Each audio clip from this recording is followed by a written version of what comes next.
Hello and welcome. Here we are in lecture 3. So we're going to continue our exploration of learning more about these languages, kind of getting our hands dirty playing with stuff.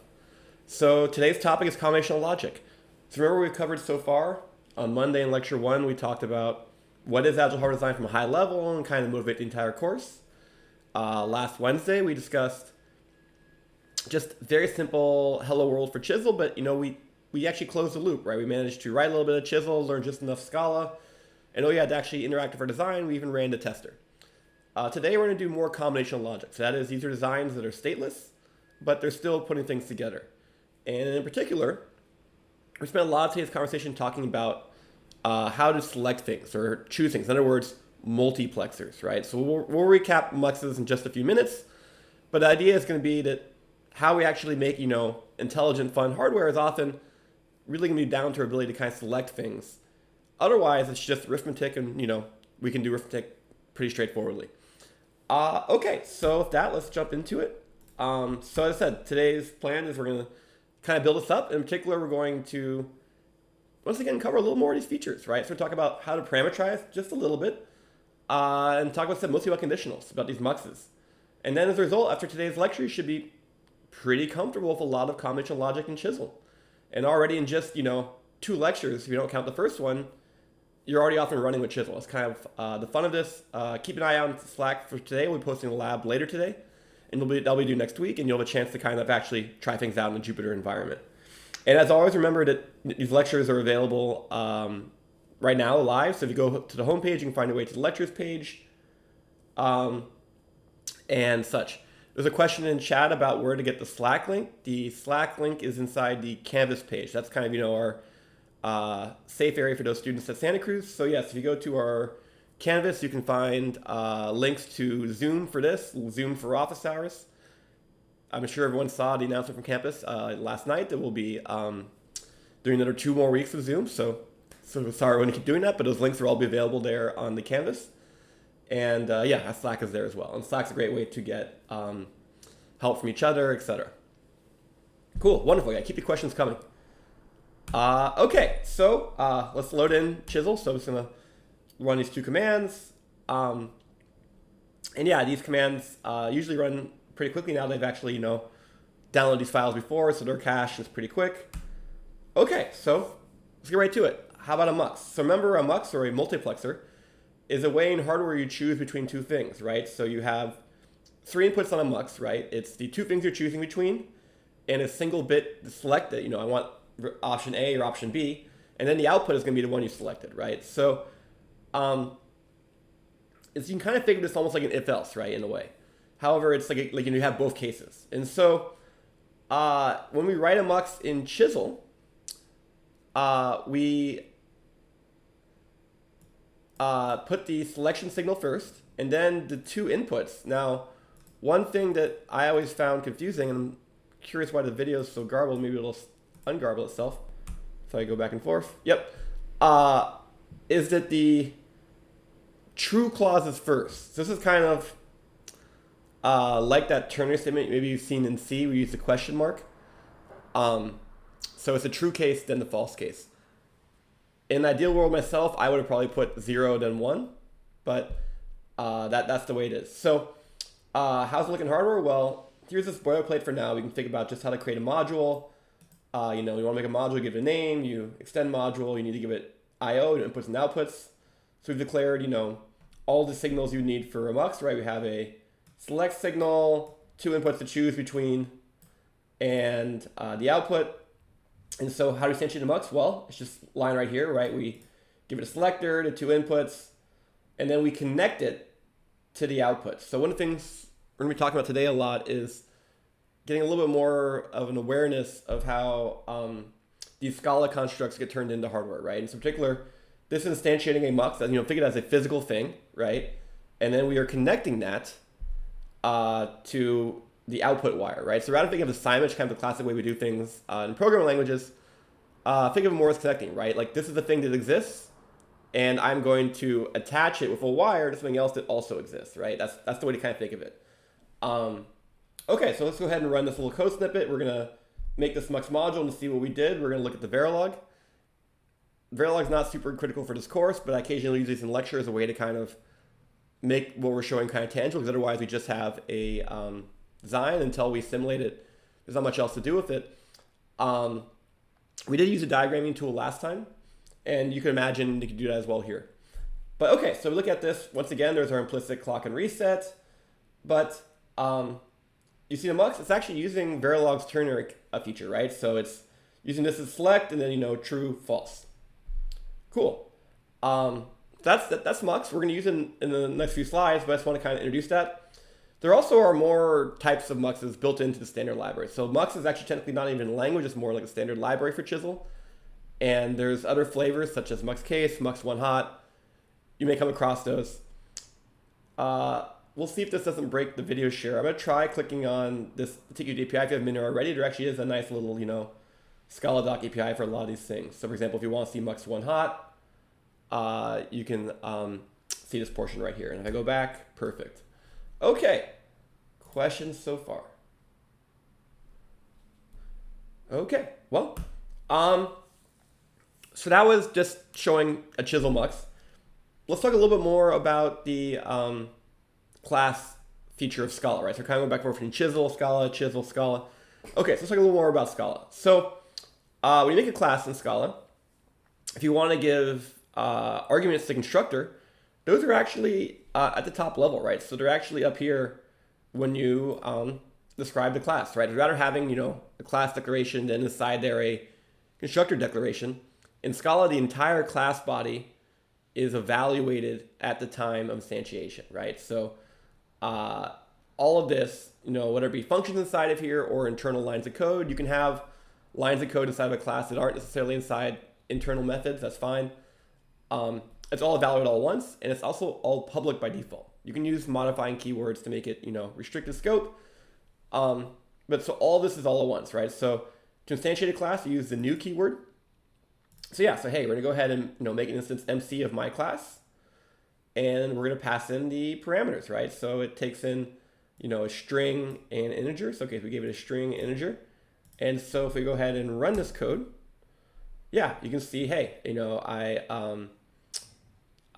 there's two things to look at. Here's the console printing, and here's kind of what the interpreter is evaluating, right? So the console printed, yeah, well, when we wrote this class, we had this print statement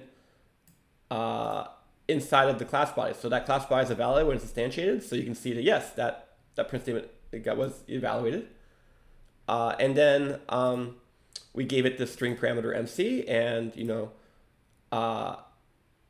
the internals are all public. And so yes, I can go ahead and access that, you know, just dotting into it, MC.thename, and I can get that MC back out. Okay. Now, we can kind of see a few things, right? Now, for example, what happens if I try to reassign name? Oops, remember I can't do that. That's a val. And so when this class is evaluated and instantiated, that val is, you know, assigned, and it's assigned to that thing. So, you know, this class once created is fixed, right? So let's say there's a case where you have an object, you want to have the value change. You have two choices, right? One choice would be to make that instead of a val, a var. I recommend against that. The other case actually is to make a new object with that field you want changed. And you'll see that later on in slides this quarter. So kind of start thinking of things as more immutable, and as, you know, when you make it, you want to get everything just right and leave it alone. And you'll find this actually helps make your programs and hardware designs more correct, by having kind of this less mutable state in them. So yeah, so okay, I can't reassign a val. All right, we know that. What else?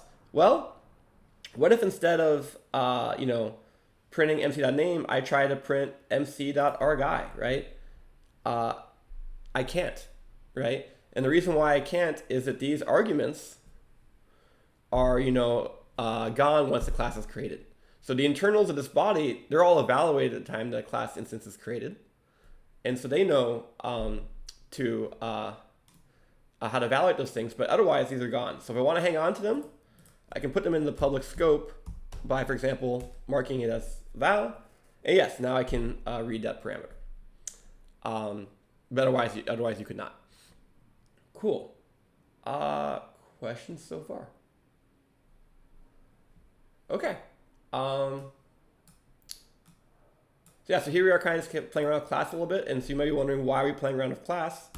Well, that's going to be the easiest way for us to parameterize our designs, right? So we build our hardware designs out of modules. Those are kind of a unit of exchange, and these modules we love to give parameters to. And so in order to give parameters to our modules, we want to give arguments to our classes, right? And so let's say, for example, we want to make a mux, and rather than just any old mux, we want to change the width of the data path, right? So in the prior example, we instantiated a mux, we had a single bit, right? It was a single bit thing. What if we wanted that to be an arbitrary number of bits? And well, it would make sense that these things are the same width as well as the inputs and the outputs. And so all those things should have the same width, and we're going to assign that from our parameter, right? And so kind of the pattern here, if you're kind of recognizing this, is that we tend to use Scala types and variables for all of our determination of things, and then at the last second we cast it to the right Chisel type. So for example, n is a Scala int, n.w is that cast to a Chisel bit width. The question put through chat was, does the selector need to be of type bool? And the answer is yes. Now recognize that you can put a comparison expression here that will evaluate to bool. That's also sufficient. And remember that bool is the Chisel type. Boolean is the Scala type. So if you have a Scala thing that you want to use for mux selector, you should pause for a moment and remember to wait a second. Scala variables exist when the program's running. I'm talking about hardware. These are things that need to exist when the hardware exists. And so if I am casting a Scala variable to a Chisel type for the selector, that'll be me kind of having a constant selector, which would obviate the need for a mux. So kind of keep in mind, right? Your Scala variables are things you want to have existing when you are designing, constructing, and generating this hardware. But then the result of all this is going to be hardware, in which case you want these things to be kind of Chisel things. And so, yeah, these are good questions. We keep coming back to this. I'm going to show a diagram in just a second about how to kind of visualize these two different variables. But yes, please keep the questions coming. But to quickly run this code, the mux is still the same syntax as we gave before. But notice how we instantiate the class. We give it the parameter. And so yes, now we have, an 8-bit mux here. And of course, because it's parameterized, I can easily change this. I can make this 1-bit. And that's going to look just like we had before, right? I'm curious, if I do 0, I think it actually will work, but it won't be useful, right? Yep, because Chisel's smart enough to recognize, oh, wait a second, these are all 0-bit wires. 0-bit wires don't take anything, so kind of prune them all out. But that's kind of a silly degenerate case. But as you can see, we can kind of keep playing with this, and it works just fine. So already here we've built a parameterized mux, right? And now you probably are not going to want a model just for a mux. You probably want a model just something much more complicated than that, but just this shows the concepts in action. Oh, the question is, what happens if I give a negative number to the bit width? The answer is you're going to see an error, but let's watch it happen. Yeah, so this might be a good time for you to put an assert in your design that bit width should be positive, right? Or at least not less than 0, right? So there's a way to do an assert functionality. Maybe I'll show that right now. We'll come back to this later in the quarter, right? So you might say, for example, hey, assert n is greater than or equal to 0, because otherwise, what are we doing? And yeah, that's actually now we're triggering assertion there. In the Jupyter environment, the error messages are a little bit wonky. If you actually run this on a proper command line with the regular tools, you'll get a bit more of a descriptive error message, because what's going on is actually there's a wrapper for the Verilog printing in the notebooks, but the real Chisel compiler will actually tell you a little bit more detail what's going on. But yeah, these are kind of fun questions. Yeah, so, oops, let's get that back in scope again. But yeah, great questions. Cool. Okay, so we've used a Scala class parameter as a way to have parameterization to our Chisel module. Cool. What else can we do? Well, let me make this text get evaluated. You can also do an if-else. So in particular, we're going to use an if-else from Scala. So remember, these are code that's evaluated while we're generating the module. It's not going to be in the actual hardware. The hardware is going to be whatever is the outcome of the if or else, right? So yes, Scala has if and else. These behave a lot like you've seen in other languages. You have if condition, you get the true, and then if you want to, you can have an else, and then the things you do if it's not true. You can also do else if.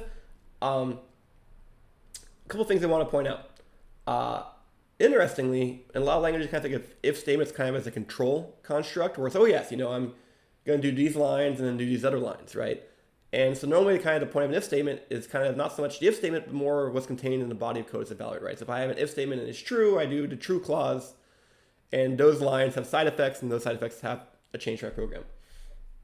Because Scala is functional, really what we're kind of encouraging you to do is to take the last line of the evaluated block, and that's returned, right? So for example, like this line over here, you can see that we're doing an if statement in one line, and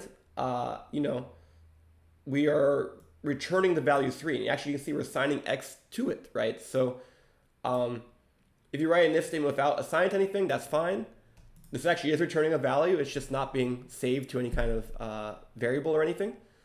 However, you can totally save and use it for things. And very often in Scala, you'll find cases where you actually kind of want to select between things in the Scala, and you actually want the return values. You don't actually care about you don't want side effects. And so, yeah, you can just do this all in one line, and you make it very clean and compact. Don't need to have parentheses if the clause is only one statement long. Cool. So, for example, yeah, you can see that we set our condition to true. You of course can put the condition in here. It could be 2 equals 2. That's fine. Cool.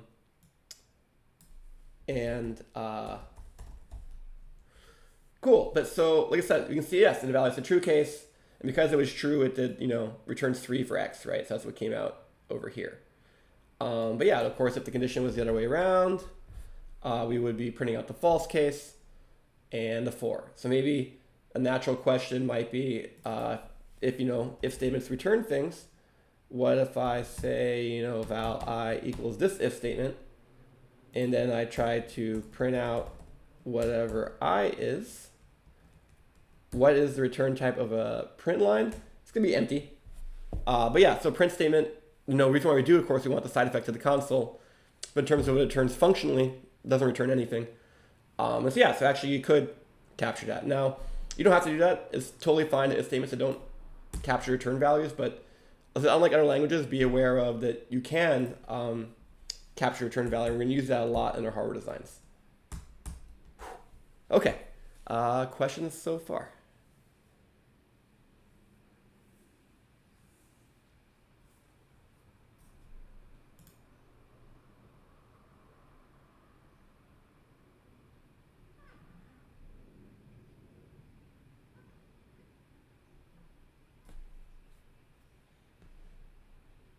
Yeah.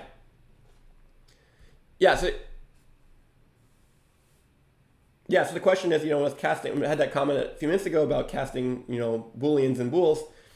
The way to think of it is, really when you get aware of all the fluff, what we're doing with our designs is we are instantiating Chisel things and connecting them together. That's all hardware design is, saying, hey, I want this component here, and I want to connect it to this other component. I want this other component here. I want to connect this other component. And really what we're doing is we're using Scala wrapped around these instantiations and connections to kind of gracefully let us choose which things we're instantiating and how we're connecting them, right? But at the end of the day, you're kind of thinking, I'm instantiating things. So for example, a wire, we're going to cover that concept more formally in a few slides. That carries, a Boolean signal, true or false, right? 1 or 0. And so the point of view of the generator, we don't know the value of that wire because we actually aren't concerned with the value. We're concerned with the structure. We're concerned with the fact that it's a wire, it's going to carry a value. That's what we're passing around. And so we're kind of connecting things, right? Now, bool isn't actually a thing. Bool is a type, right? So we're just saying that wire is of type bool, right? That's kind of the key thing.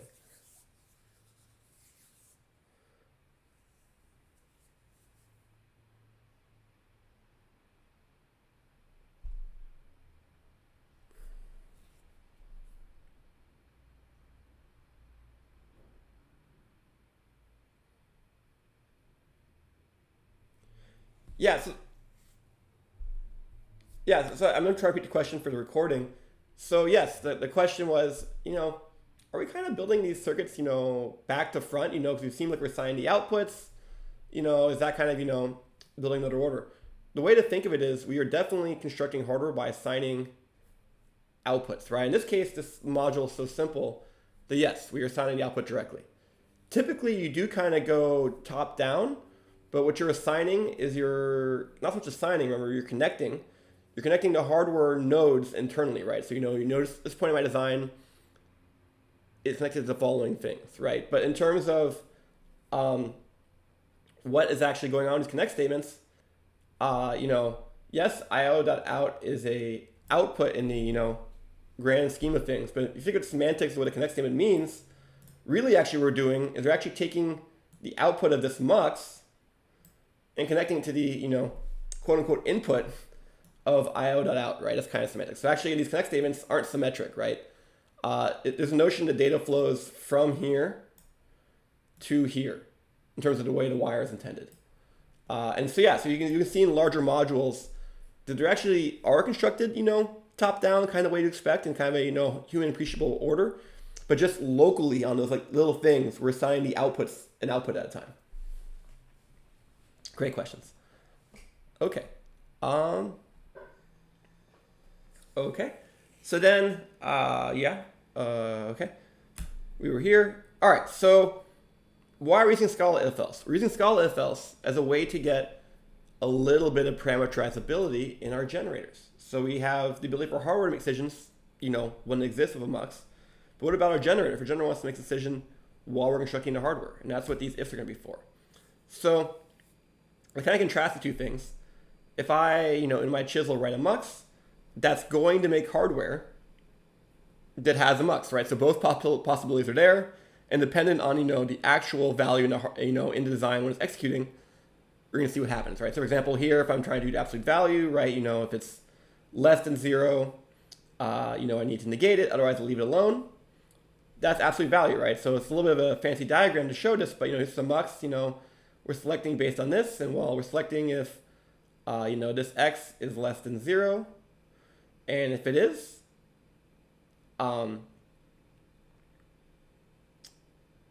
if it isn't, because it's 0, it's the false case, we're going to pass it straight through. And if it is less than 0, meaning it's negative, then we of course need to negate it and then pass that through. But the point is that this mux leads to hardware.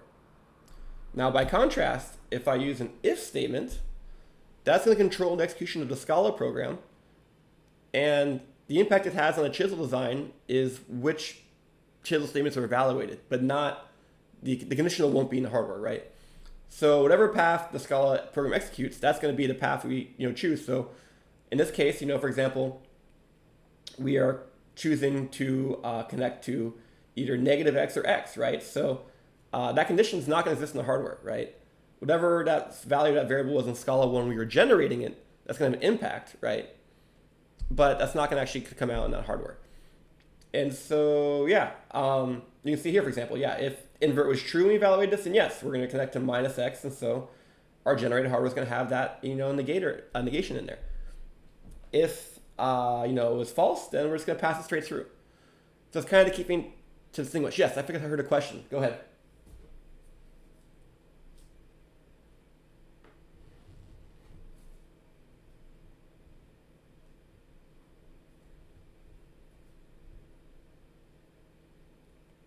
So the question is, well, since these, Scala if-else's don't end up in the hardware, are we going to be using them rarely?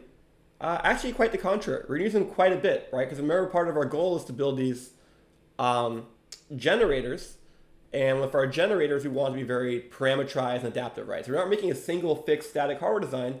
We're making a generator which, depending on its parameters, will produce different hardware designs. And they're completely radically different. They're just, small, changes, right? And so there'll be cases, for example, if you want to, produce design variant A versus design variant B, you will use a Scala if to select between design option A versus design option B, right? For example, maybe you can imagine a very more sophisticated design, there might be a choice in your generator, do I want this module to be pipelined or not?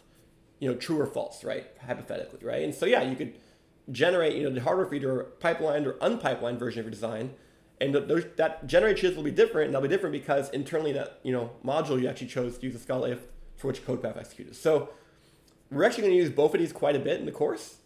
It's just the conditional in Scala is for controlling the Scala execution. The mux is actually hardware, right? And so that's kind of the key thing. We're going to keep coming back to this concept of keeping in mind this notion that we have this Scala program executes, and there's a really exciting, interesting result of the Scala program, that is the hardware design, right? So the hardware design, if you really think about it, it's actually just a graph. It's a collection of instantiated components and their connections. And so really using this kind of Scala program execution to generate this graph and kind of put it together. And yeah, so that's kind of that. Great, no problem. I see another question coming in chat. I think the TA answered this, but I'll double check. So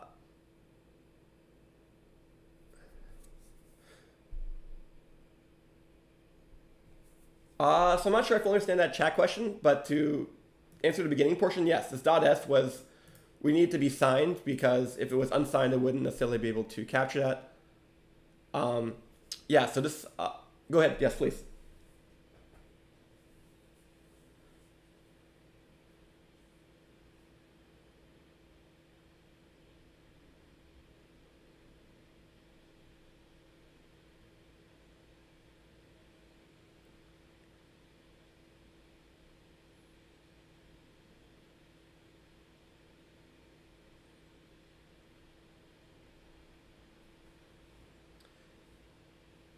Yeah, that's a great question. So the question was, wait a second, how does this comparison end up in the hardware?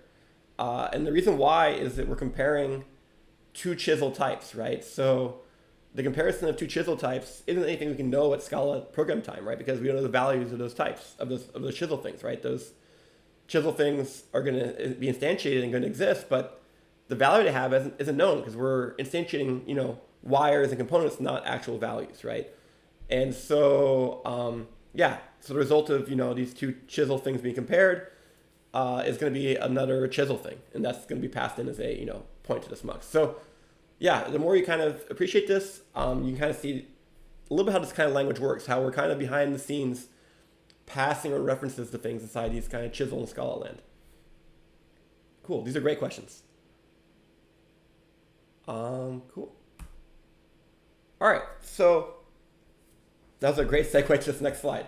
So I'm going to keep going back to this issue where I want to kind of talk about really getting our head around what's Chisel versus what's Scala, right? So if we go back to our example from, previously, we had this simple XOR gate as a module. Well, we have a simple XOR gate as a module.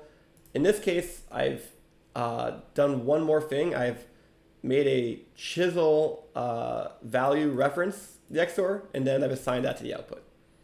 In terms of the hardware that's generated, it's going to produce the exact same hardware as before.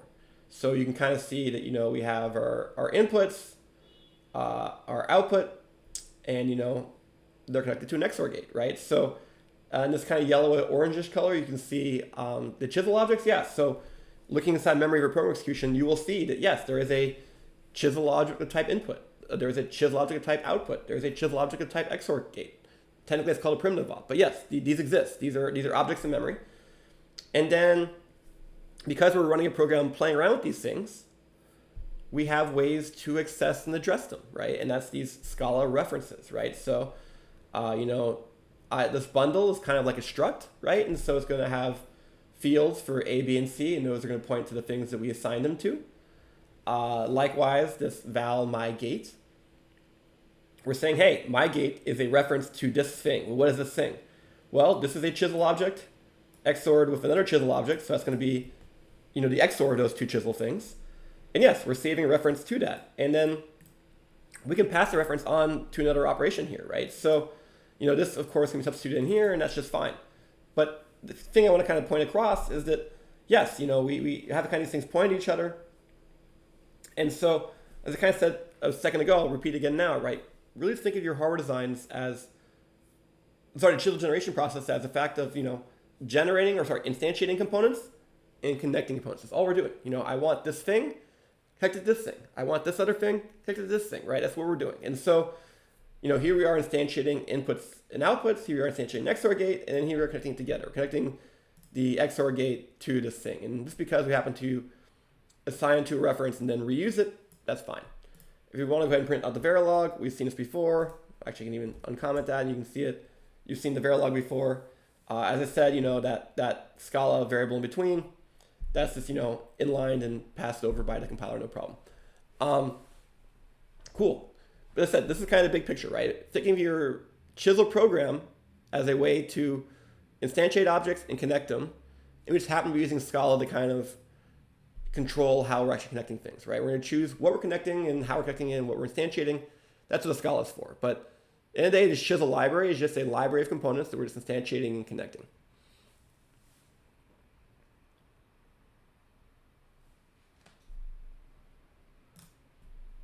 Cool. Okay. So we just used a Scala reference in the prior slide, which is something that exists in the Scala execution runtime. What if I want to have something similar to that, but actually exists in the hardware? So this is referred to as a wire, right? I want something that conveys the fact that this can be assigned in hardware, right? So we're going to use wire, a more sophisticated example in just the next slide, but just to get the idea across right now, we're declaring a wire. So wire is going to be an actual thing we can connect to. It's going to have an input and an output. And so you can see the wire is on both sides of connect statements to kind of make sure both sides are connected, right? Because at this point, we've just instantiated just a wire. That's just this yellow thing here. It has a type bool. Great. We can access it with this reference from Scala, my wire. Nice.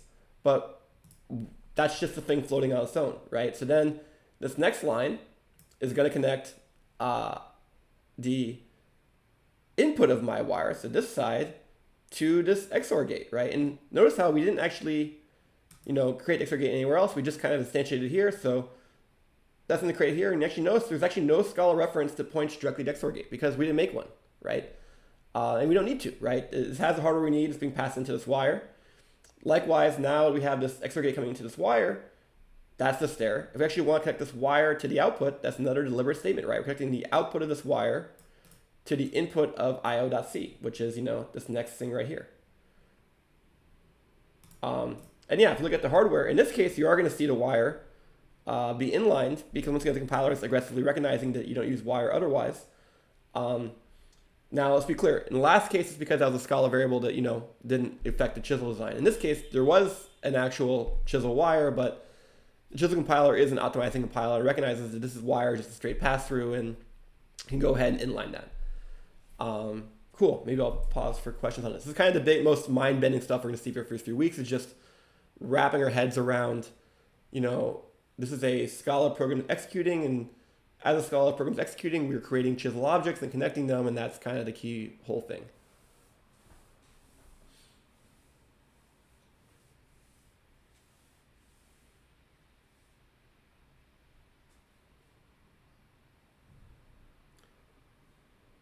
Oh yeah, so the question is, these diagrams are these generated by a tool? No, these are generated by me drawing in a figure program. Yeah, I would love if this kind of diagram could be made by a tool. I think that would be very helpful for teaching it. I think especially for us students in this class, I think this level where we want to see kind of what's Chisel versus what Scala is a really important thing to wrap your head around. Yeah, so it'd be nice if it was automated, but unfortunately I drew this by hand.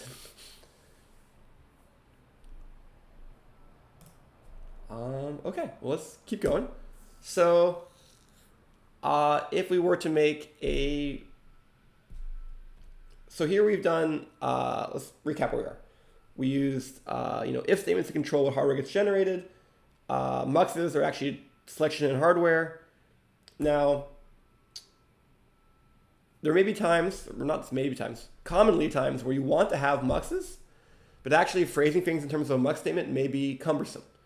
So there's this construct in Chisel called when, which allows us to kind of get that behavior. In particular, we should think of a when as generating hardware such that when the condition is true, so when in the hardware io.s, this wire has the value true on it, these statements are executed, which perhaps contains connect statements.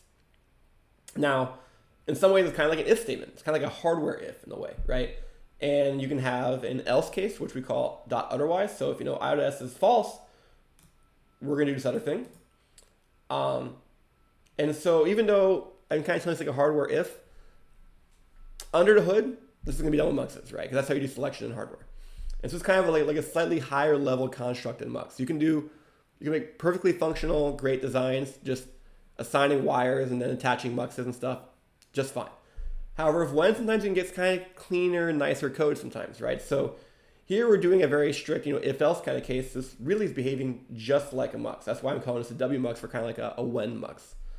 So if you look at the hardware, it's actually going to look like the same thing we've been doing all day, right? It's going to get turned into this, Verilog ternary, and we're selecting.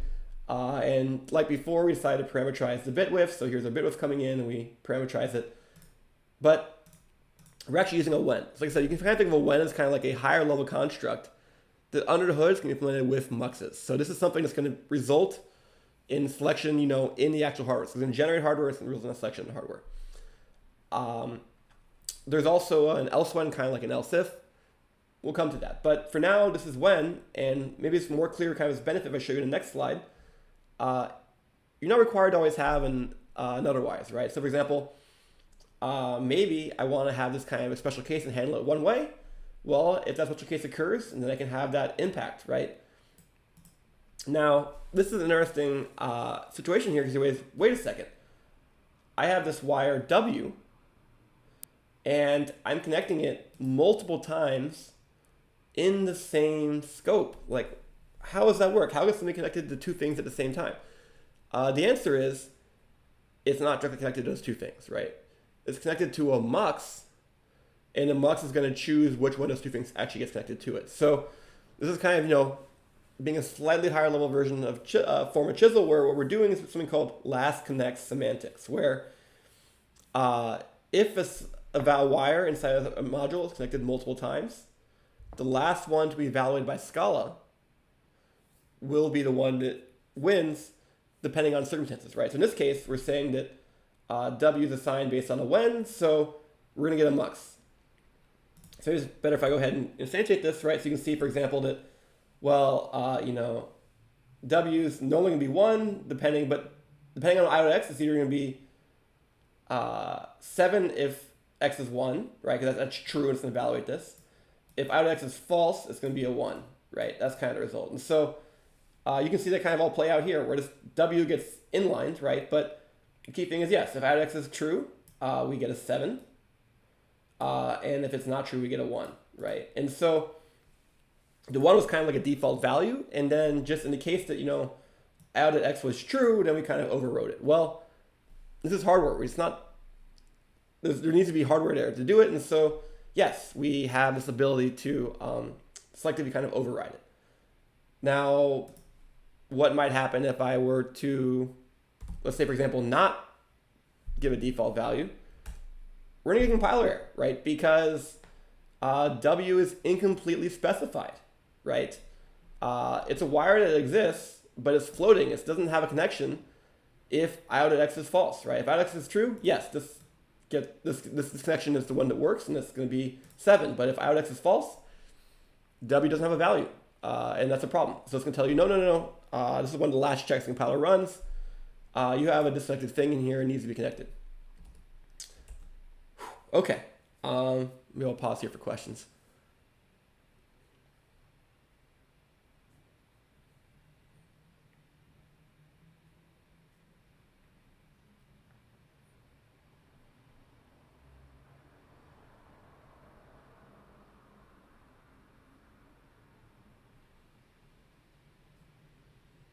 Yeah, so maybe to clarify this question is to get back to this last connect semantics. Maybe it's better if I were to not bring when into this, and instead, just assign W to 2 as suggested on the chat. So in this case, it's going to be 2, right? Because when the Scala program is executing, first it connects W to 1, and then it runs does the next line, and it's like, oh wait, I'm going to assign connect W to 2, and so that's the one that wins. And so when we have this when statement, what we're really saying is not so much connect 7, but creating a mux around the W for that case, right? And so it's more like there was a value for W originally, and then the when is like, if this is true, mux and this other thing, right? And so, well, the other thing kind of came in, was this case, right? And so that's why we need to have a default value. So maybe that kind of answers the question. Maybe please clarify.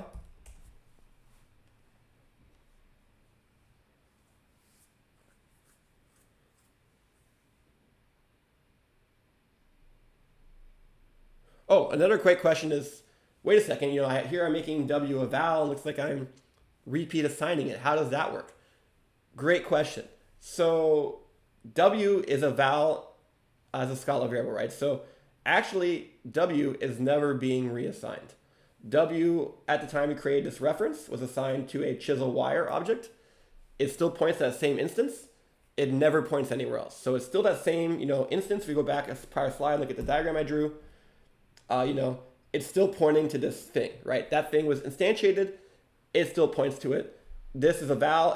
It can't point to anything else. It's only going to point to that thing. So what are we doing? Well, these lines, when we say colon equals, notice it's a different operator. It's not equals, it's colon equals. That is the chisel connect operation. So yes, that is connecting things. So rather than so much assigning, it's connecting these lines, right? So, these arrows represent these, you can almost feel like hardware pointers, right? So it's connecting that. And so then the natural follow-up question is, wait a second, can I connect these chisel modules multiple times? Yes. The fields inside those variables that hold the connections and references for those connections, those are mutable, right? So as you saw the last connect semantics, I can connect W multiple times, right? So we just had that demo a second ago, and I said W equal to 2. It was originally connected to 1. Yes, that field inside that object, that was mutable, and that was being overridden. So that's kind of how the last connect works. And yeah, so this last connect, this colon equals is kind of a nice distinguishing feature between Scala and Chisel, where you can kind of recognize, yes, that colon equals, that's me deliberately connecting two Chisel objects. I want, wires to exist because of this, right?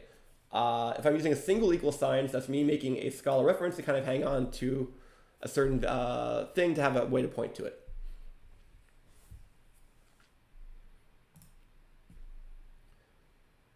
Great. Okay. Let's keep going. Okay, so then this is kind of a small little detail I want to kind of cover. Earlier I mentioned that Chisel does bit width inference, right? So if you don't specify bit widths, it'll size things to be as small as it can to hold it. Depending on the rules of some operations, it may change the result widths. And so when in doubt, there is something that kind of linked here. There's a Chisel cheat sheet. It's a single page PDF that kind of has like syntax reminders as well as the rules for width inference. After much debate, the community decided to go with, for example, for addition, to what's called a truncating addition. So if you add two numbers together, it's possible that the result will be bigger than, in terms of bit width, than either of the inputs, right? However, so to kind of capture those two possibilities, you either can grow it or not grow it. To choose which one you want, there are actually multiple operators available in the language, right? So if you want to grow and not lose data, there is the plus ampersand. And if you want to truncate, there is the plus, percent, kind of implying that mod, behavior. And guess what? The default behavior for add is like this one. So I can put the two of them together. So to kind of see how this plays out, here I'm doing, addition. So we see, yes, I add those things together. There's two 8-bit inputs. The output's 8 bits. Now, if I was to use the explicit truncating addition, what would I get? Also 8 bits, right? Because it says by default, addition in Chisel is truncating. However, if I wanted to grow,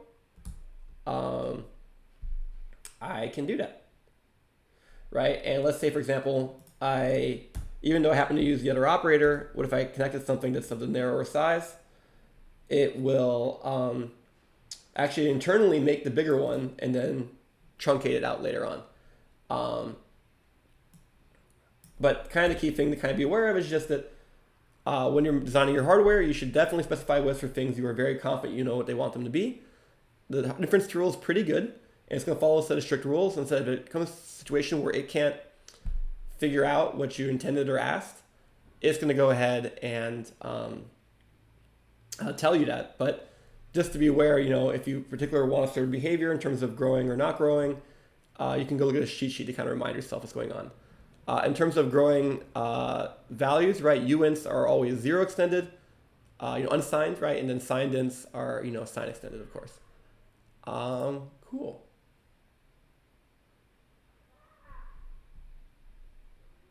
Okay, let's do a more involved example. So the thing we're trying to do here is trying to make a converter from sign and magnitude to two's complement. So remember back from your lower division days, this is a way to represent a possibly negative number in hardware, right? So there's a lot of ways of doing it. Two popular ways are sign and magnitude and two's complement. So as a reminder, sign and magnitude, the way it works is the magnitude is the number, and the sign is a single bit. If it's 0, it's a positive number. If it's 1, it's a negative number. Sign magnitude. Meanwhile, two's complement is kind of just, remember, this little extra machinery where you have to kind of look at the top bit. If the top bit in two's complement is 1, that means it's negative. And then we take the remainder of the number, negate it, and then add 1. Meanwhile, if that top bit is 0, it's a positive number, and we leave the rest of the number alone. So this hardware is going to take in a sign and magnitude number and encode it in two's complement.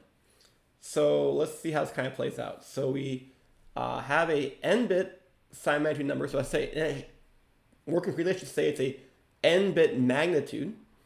So technically there's n bits of magnitude plus 1 bit of sign. Okay, that comes in. And this is, using Chisel conditionals. We want this to be hardware kind of response to the values being given. If the sign is true, meaning there's, it's a negative number, well, then we need to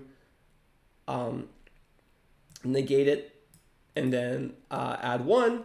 And notice how we actually are a growing number, right? Whatever our magnitude was, the two's complement number needs to be 1 bit wider to kind of incorporate that sign information, right? So we actually do want to have the growing addition in this case, for example.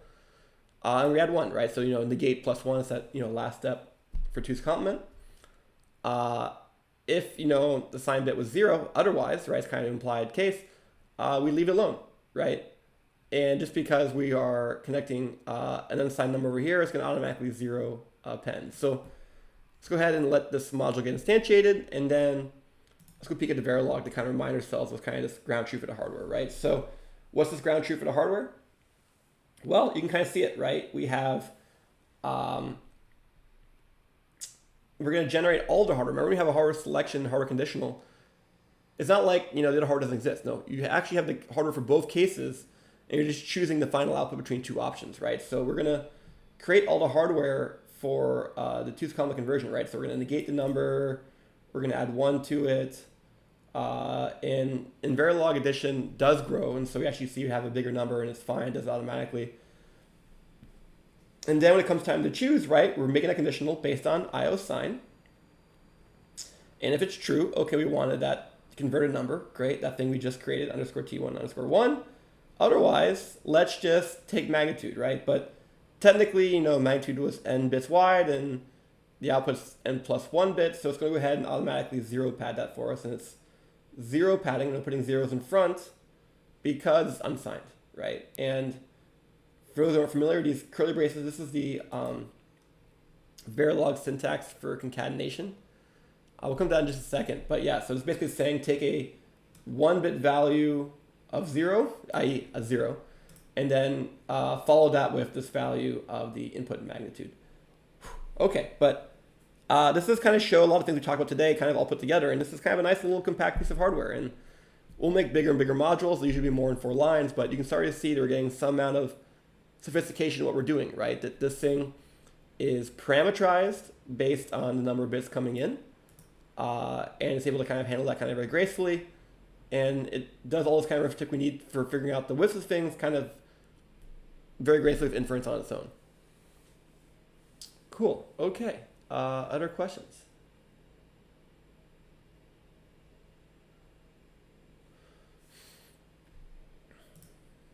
Okay, so then let's some more details when it comes to doing combinational logic. So we've kind of shown the math operators, we've shown the variety of things.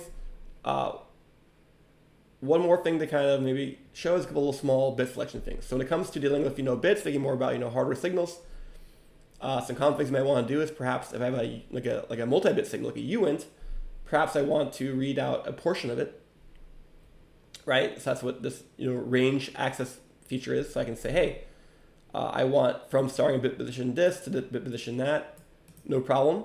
If you only want a single bit, you can just give it that index. I want to point out that both the range or single bit accesses, these are read-only, right? So it's very common someone say, oh wait, I want to reassign bit 2 of this uint to be something totally different. That's totally illegal Verilog, totally not allowed in Chisel. So we call it partial assignment. It's not allowed. So the ways around that, if you run a situation, is use something called a vec, where you actually have a collection rather than a single contiguous thing. But kind of uints are kind of treated as kind of this continuous indivisible thing from the point of view of assignment, because we're connecting things, right? Because remember, we aren't really assigning things like a runtime evaluation. We're actually connecting wires and such. And so I think semantically that's hard for people to reason about. So that's something that the language designers chose to remove, or not allow, I should say. But you can access those fields for read-only access if you want to take a look at them, right? Additionally, you may want to do something called concatenation, or CAT for short, right? That is, take all the bits of one signal, all the bits of another signal, and just put them side by side to make a bigger signal that includes all the wires from both, right? That's concatenation. And then other times you might want to simply fill in bits, right? Hey, I take this pattern, repeat it, n times. Also possible. It's called a fill, right? So as another, brief example of this, let's say, for example, we want to build a sign extension module, right? So even though Chisel does sign extension on its own automatically in a lot of cases, for the sake of this lecture example, let's say you want to build a sign extender. So you're given a number that's n bits, and you want to become m bits, so you're making it longer. So I have an n bit input, making an m bit output. Okay. Here we're using some asserts, making sure that the original thing is at least a bit, and we're also making sure that the output width is wider. Okay, so kind of some common sense assertions here to make sure we're not doing anything too crazy. So what are we doing? Well, if we want to read the sign bit, that bit we're going to repeat for a sign extension, we can just go ahead and access it, right? So if I have a n-bit signal, right, the indices of those bits are going to be, 0, 1, 2, 3, all the way up to n minus 1. Okay, so we're taking the highest one. And then the portion we're extending on, well, we're going to take that sign bit and just repeat it, right? So if it's a 0, we want to put a zeros there. If it's a 1, we want to put 1s there. So whatever that bit was, let's go ahead and repeat it. And then, just give me a second. Whatever that bit is, we can just go ahead and repeat it. And then if, how many times are we going to repeat it? Well, when you repeat how many times, these things are different, right? So if I'm growing by 4 bits, I need to repeat this 4 times. Great, okay, so I have the original, now I have this thing extending. So I just want to take the original signal and then, put on the extended portion, and that's our new output, right? So if we go ahead and run this, we see that, great, we are, have that sign bit.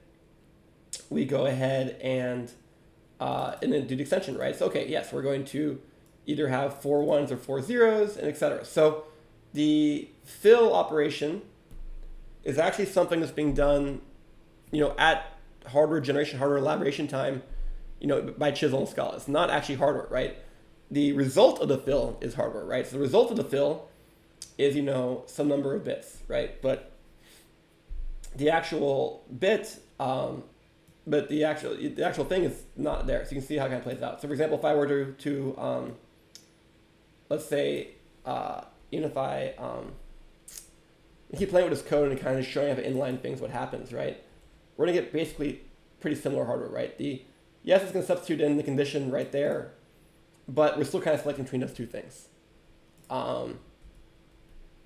right? And you can see here's the Verilog incantation with those braces. But the result is, yes, we've kind of written this nice sign extender in a pretty robust way. We have parameters, we check the properties of these parameters, It's kind of demonstrating the feature that I showed you, both this ability to kind of select a single bit, the ability to fill, and the ability to concatenate.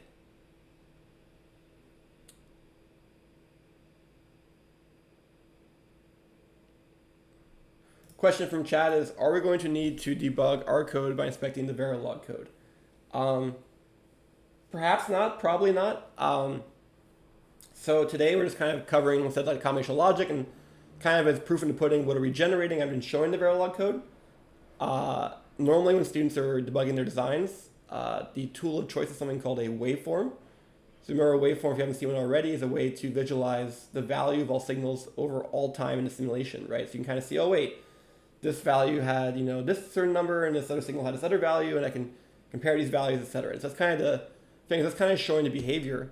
But there are times maybe you are curious about the structure. And if you're curious about the structure, you can choose how to read it, right? So some folks who maybe have a background in Verilog may prefer to read the Verilog to see the structure. Alternatively, you may prefer to read something called the Fertile, which is a hardware intermediate representation, which will show you the hardware and kind of describe it. So you can see, yes, that so we're trying to debug and you're curious about the structure. You're curious, okay, well, what got instantiated? What was connected to what? Those are the kind of questions you're trying to answer, right? And you can look at that so either in the Verilog or the Fertile, or we actually just saw that diagrammer tool in last Wednesday's lecture, which was generated from that Fertile, that intermediate representation of the hardware. If you don't have a background in Verilog, I might consider looking at this in the Fertile. And you can see how readable it is. I'm not sure if this version of Notebook has the shortcuts. We'll see. This might work. This might not work. Nope, it doesn't work. I think there is a way to get the Fertile. I'm not sure if that code's in this particular notebook.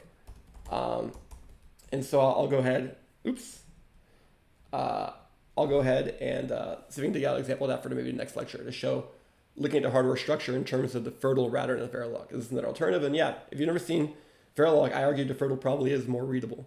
And I said, when you're looking at the structure, you're looking at just what got instantiated, what's connected to what, and that's kind of what you're seeing. Cool, great question.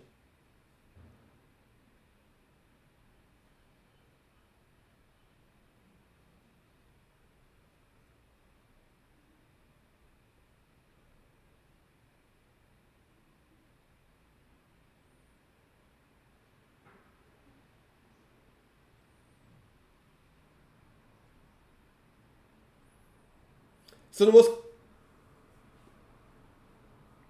most common, okay, so to make things confusing here, I'm going to clarify the difference between a wire in Chisel versus a wire in Verilog, right? So a wire in Verilog in that lower portion, that's just what you call whatever holds data, right? So if you have a single bit or a multi-bit wire, that's just what holds the stuff.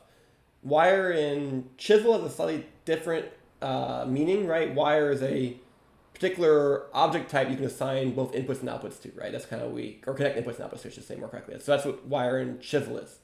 So yeah, so you can kind of think of wire as a way to have a, changeable reference to something in hardware. And so the most common uses of wire in your Chisel code is usually in conjunction with when. That's why I kind of showed the two side by side. If you are not using when, you may not need to use the wire construct at all in your Chisel code. You can kind of just create things as Scala vowels and then connect things to the vowels. We kind of saw that, even right here. Right here we create something with a vowel and we just connect to it, no problem. So actually there's no use of the Chisel wire in this code. Really the use of Chisel wire is most convenient when you want to have something you connect multiple times. That's kind of helpful. Now if we go back to that example from previously, inputs are kind of implicitly wires. And so for example, if I go back, one more. And so instead of having this wire, if I made this all y, we're going to get the same result. Oops, and by y I mean io.y. There we go. Yeah. So really wire is just a way of me creating something I can connect to on both sides. And so inputs and outputs are kind of already like these. You shouldn't, reassign an input from inside, or if I say, uh, io.x connects to something, this might be a horrible idea. This is your shitcause in there, hopefully, right? Yes, because you can't reassign input to your module, right? But you should kind of think of this kind of chisel wire as kind of a way to have a a mutable or reassignable, I should say, connection, right? And yeah, and so that's kind of a way to think of a wire in Chisel. I said in Verilog, it's just their name for anything you use to do things, right? But for us, it's a particular thing. And instead, most commonly used wires in conjunction with when statements, because you kind of want to have a default value, and then when you use your when, you may or may not override it. And yeah, respond to the question from chat. Yes, outputs are wires. Yeah. Cool. Okay. Well, I think that was the end of the slides for today. Yeah, keep an eye on the Slack for announcement on the labs being posted probably by the end of the afternoon. And otherwise, have a good weekend, folks.